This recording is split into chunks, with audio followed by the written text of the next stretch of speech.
How to fix Steam Error Code E84. Hello everybody and welcome back to our channel. So let's get started without any further ado. For that, first of all, you want to go ahead and open any browser in your PC. Once you open the browser, in the search bar, go ahead and search for Down Detector. Go ahead and tap on the first link.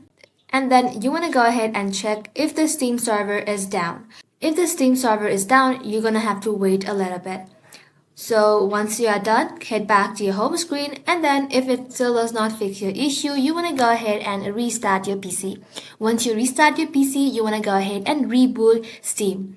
If that does not fix your issue as well, you want to go ahead and open the Steam website.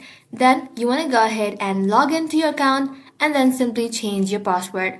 Once done, head back to your home screen, and the last step to fix that issue is right click on the Steam, then tap on Properties, and inside Target, you want to go ahead and press space in your keyboard, dash login, then press space again, then dash no React login. Once you're done, simply tap on apply and then tap OK. Once everything is done, you will then be able to fix your issue. That is how you can do it, guys. Thank you all for watching the video till the very end, and stay tuned until our next upload.